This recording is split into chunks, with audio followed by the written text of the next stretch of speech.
Una vez que conocemos la ecuación de balance para determinar el calor neto y también el calor útil, algo que debemos determinar que ustedes ya saben o ya sabemos hacer es, perdón, es el coeficiente global de pérdidas de calor o UC, que lo vamos a llamar aquí UC.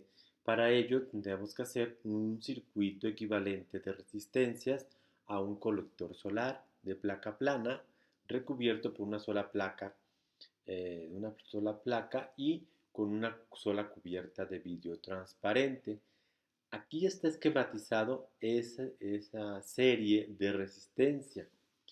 Esta parte, que es la parte delantera del colector, de aquí viene la radiación y esta es la temperatura ambiente. Llega a este punto, ¿no? Aquí vamos a tomar que es la temperatura infinita, en este caso la temperatura ambiente, debido a la radiación o a la temperatura en ese momento. Aquí va la temperatura ambiente, pero ahora de la parte posterior, suponemos que va a estar igual que la temperatura ambiente en la parte delantera, ¿no? Pero la radiación va a pasar por acá, va a atravesar el vidrio, que le llaman TL, luego vamos a llegar a la placa, que le llaman a la primera superficie de la placa, la superficie delantera de la placa, va a atravesar la placa y vamos a tener una temperatura en la superficie posterior de esa placa y aquí estaría lo que sería el fluido que no lo estamos considerando en cuenta, solo estamos tomando en cuenta las resistencias debido a las pérdidas de calor. En este caso vemos resistencias en paralelo. Recuerden que cuando tenemos resistencias en paralelo en este tipo de sistemas es porque tenemos una resistencia a la convección y una resistencia a la radiación en forma paralela, es decir, ocurren de manera simultánea.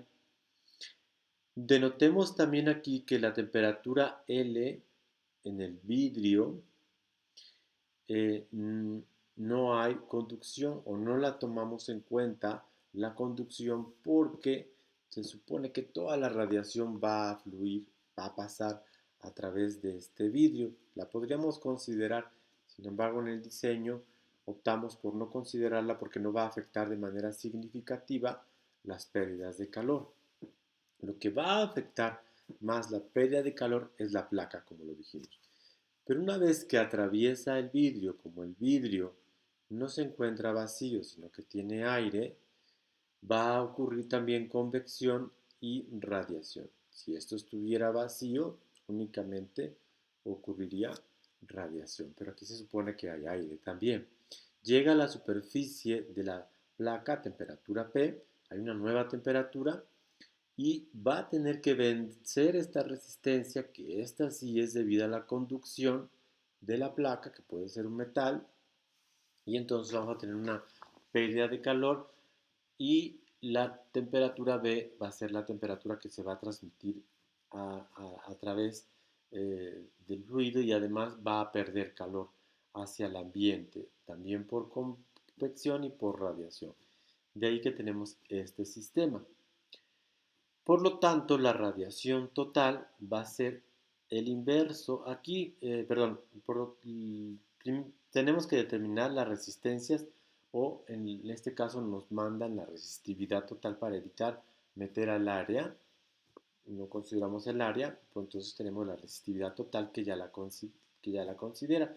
Y recuerden que estas son en paralelo, por lo tanto es la suma de las resistencias en paralelo, son sus inversos tanto de la radiación como la convección desde el punto B hacia el punto A, es decir, desde la superficie de la placa interna hasta el exterior. Y eso para los dos fenómenos.